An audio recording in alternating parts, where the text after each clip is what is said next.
پاگل ہے کیا تو جیسی موٹی نے مجھے میرے دوستوں کے سامنے شرمندہ کروا دینا ہے اور پھر میرے دوست میرا مذاق اڑائیں گے۔ جا یہاں سے اور اپنا کام پر دھیان دے، اور ہاں، بار بار میری پتنی بننے کی کوشش مت کیا کر، سمجھی؟ اتنا کہہ کر آریان وہاں سے چلا جاتا ہے۔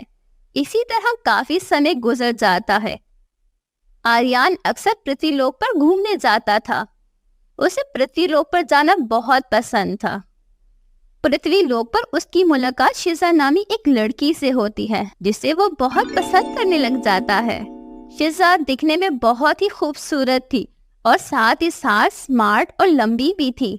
شزا دھیرے دھیرے آریان کو اپنے پیار کے جال میں پھنسا لیتی ہے، کیونکہ شزا دھوکے باز اور لالچی لڑکی تھی۔ وہ اکثر آریان سے پیسے لوٹتی رہتی تھی اور آریان اسے خوشی سے پیسے دے دیتا تھا۔ شزا کو پتہ چل گیا تھا کہ وہ ایک راجکمار ہے اور اس پرتھوی کا نہیں ہے بلکہ پری لوک سے آیا ہے۔ آریان شزا سے کہتا ہے، دیکھو شزا، میں تم سے بہت پریم کرتا ہوں اور اب میں تم سے شادی کرنا چاہتا ہوں۔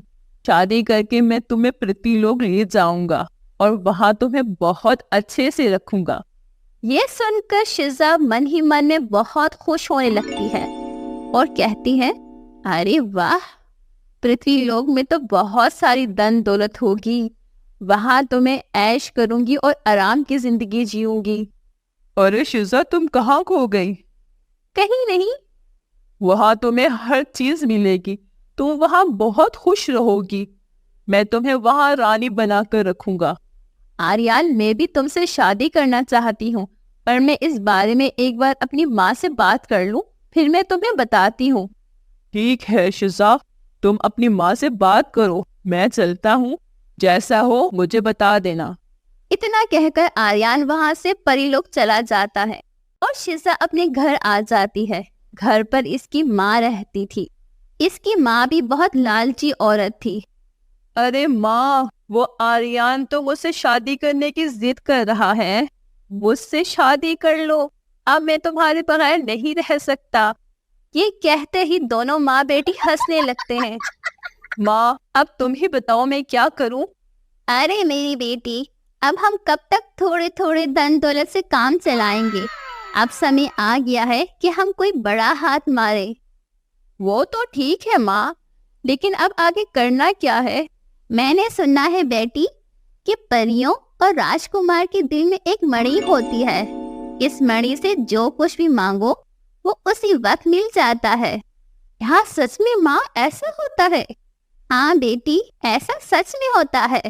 ایک کام کرو، اسے کسی دن اپنے گھر پر بلاؤ، پھر ہم دونوں مل کر اسے مار ڈالیں گے اور اس کے اندر سے مڑی نکال لیں گے۔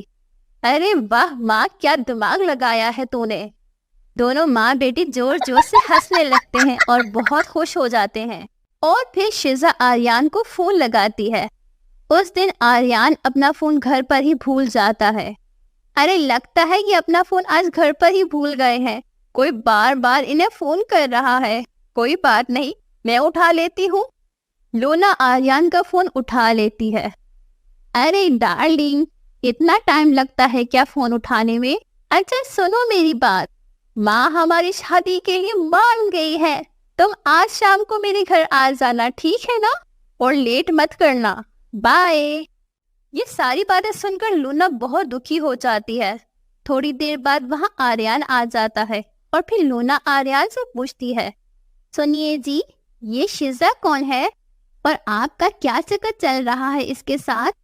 بکواس بند کرو اپنی، مجھ سے زیادہ فالتو بات کرنے کی ضرورت نہیں ہے۔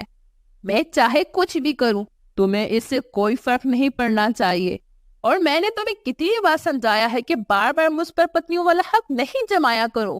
اتنا بول کر آریان اپنا فون لے کر وہاں سے چلا جاتا ہے اور شام کو شزا کے گھر پر اس کی ماں سے ملنے چلا جاتا ہے۔